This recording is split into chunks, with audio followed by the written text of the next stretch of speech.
Good morning guys! Today, i-share ko sa inyo itong video tungkol sa isang Harvard professor and chair of chemical biology that just called working with the China. Pakinggan natin. Good morning. We're here today to announce 3 separate cases highlighting the ongoing threat posed by Chinese economic espionage and research theft in the United States. First, the arrest today of a Harvard University professor for lying about his participation in a Chinese foreign recruitment program. Second, this morning we've unsealed a separate indictment of a Chinese national working as a scientific researcher at Boston University who failed to mention on her visa application that she is also a lieutenant with the People's Liberation Army. Finally, this office has indicted another Chinese national for trying to smuggle vials of biological material out of the United States to China and lying about it to federal investigators. That defendant, whose entry to the United States had been sponsored by Harvard University, was a cancer researcher at a lab at the Beth Israel Deaconess Medical Center.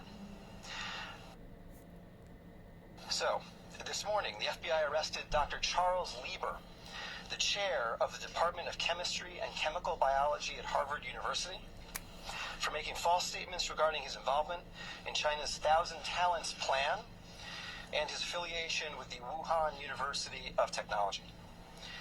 The complaint alleges that Dr. Lieber signed a contract with the Chinese university in Wuhan and was paid up to $50,000 per month, plus up to $158,000 in living expenses, and awarded more than $1.5 million to set up a research lab at the Chinese school and work there on researching nanotechnology. Lieber also joined China's Thousand Talents Plan, according to the complaint, a Chinese government-run program designed to entice scientists and researchers in the United States to share their research expertise with China. At the same time, Dr. Lieber was receiving U.S. grant funds from the Department of Defense and the National Institutes of Health. National Institutes of Health spends up to $39 million a year funding medical research in the United States. Those programs required Dr. Lieber to disclose if he was working with, including receiving funding from, any foreign power. When questioned, Lieber hid his involvement with the Chinese entities, including specifically disavowing any connection to China's Thousand Talents Plan. Meanwhile, based on the complaint, it appears that China paid Lieber hundreds of thousands of dollars over the years for his involvement with the Chinese entities and for his work on research for Chinese gain. Also today, a federal grand jury indicted Yanqing Ye, a Chinese national, with lying on her J-1 visa application, making false statements to Customs and Border Protection, conspiracy, and being an unregistered agent of the People's Republic of China. According to court documents, Ye is a lieutenant in the People's Liberation Army, while employed as a researcher at Boston University's Department of Physics, Chemistry, and Biomedical Engineering Center for Polymer Studies. The indictment alleges that a colonel in the People's Liberation Army and other military officers from the Chinese National University of Defense Technology gave Ye numerous assignments while she was in the United States, such as conducting research, assessing U.S. military websites, and sending documents and information back to China. In April 2019, Ye was questioned by customs officers at Logan Airport on her way to China. According to the indictment, she lied about her involvement with Chinese military projects. A border search of her electronic devices showed that Ye had compiled information for the People's Liberation Army about 2 U.S. residents with expertise in robotics and computer science. Lastly, last week this office indicted Zheng Xiaozhang, a Chinese national sponsored by Harvard University who was doing cancer research at the Beth Israel Deaconess Medical Center. Zheng was charged with attempting to smuggle to Beijing vials of biological material, along with other research materials that he had stolen from the lab at the Beth Israel, where Zheng was working on cancer cell research. Before he boarded his flight, customs officers discovered 21 vials of biological material in a sock in his baggage. When confronted by the officers, Zheng initially lied and said he was not traveling with any biological or research materials.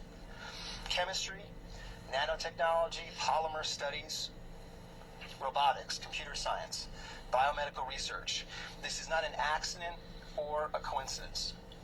This is a small sample of China's ongoing campaign to siphon off American technology and know-how for Chinese gain. Recently, Attorney General Barr referred to China as this country's primary rival. Similarly, FBI Director Chris Wray recently told Congress that right now there is no country that poses a greater counterintelligence threat to the United States than China. Through the use of not only traditional intelligence officers, but academics, researchers, its own private citizens, China is engaged in a massive, long-term campaign to steal U.S. research and technology for its own uses. As demonstrated by these cases, on the academic side, the Chinese government uses partnerships and exchanges with U.S. schools and research institutions to access cutting-edge research and equipment. Obviously, most visiting Chinese academics and researchers are here to work in good faith in U.S. institutions, but some of them are not. Some number have been incentivized by the Chinese government, either through the use of money or other means, to gather U.S. research and smuggle it back to China. Because of the sheer scope of this threat, a year ago, the Attorney General created the China Initiative at the U.S. Department of Justice, designed to prioritize and aggressively prosecute Chinese economic espionage and theft of intellectual property. The cases we are announcing today are part of that effort. Boston is an especially attractive target for this kind of exploitation, and universities and research institutions and tech companies in this area must become sensitized to this threat. Benefits greatly from the diversity and talent of international visitors and our partnerships with foreign institutions.